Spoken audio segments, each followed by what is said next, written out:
5 tips for settling nerves before the big pitch.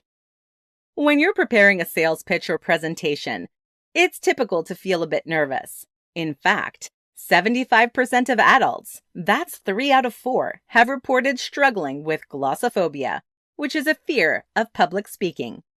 Therefore, you shouldn't feel that you're alone in your struggles. But if it's more than just butterflies, you need to add some new techniques to your arsenal to help you prepare yourself. In this presentation, we'll provide you with 5 tips to help settle your nerves before the big pitch. Know the material. In many cases, people get nervous about pitches and presentations because they don't feel like they're prepared enough. You've probably heard practice makes perfect, and this is definitely true when it comes to presentations. The more you practice, the less you'll worry about not being prepared, and the more confident you'll seem.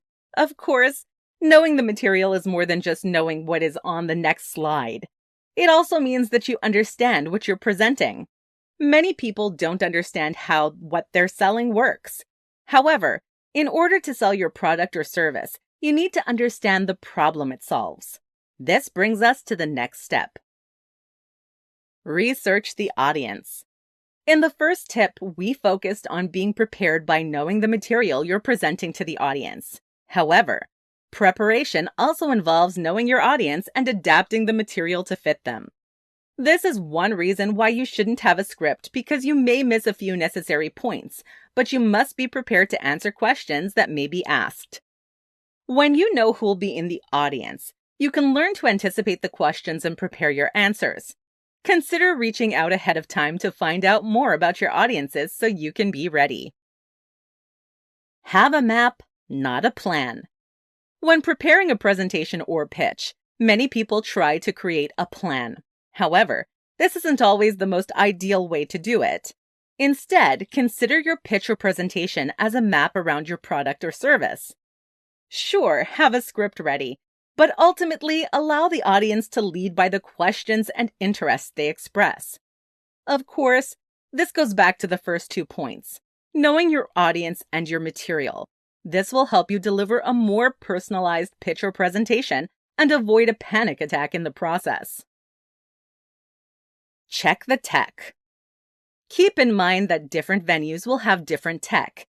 You may be using someone else's computer or having to interface your own with someone else's monitor, smart TV, or projector. Then again, you may be screen sharing with your audience members various devices. Each situation has advantages and disadvantages, and if you're not prepared, can throw you off your game. Therefore, find out the capability of the available tech ahead of time and, when possible, use your own. If you're required to use the in-house tech, ask for time to familiarize yourself with it before the presentation so you're not stumbling through it blindly. Center yourself.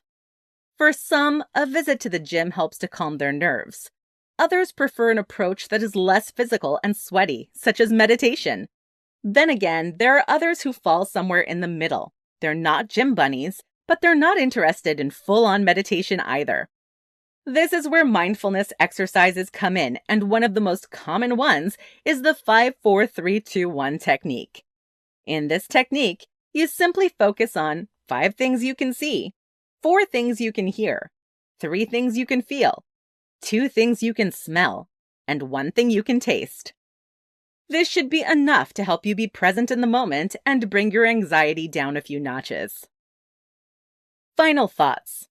The truth is, it's perfectly normal to experience nervousness before your big pitch or presentation. However, if you find that your nerves are getting out of hand, try these 5 tips to help settle your nerves beforehand. While you may never fully get over your anxiety surrounding public speaking, you can make things easier for yourself.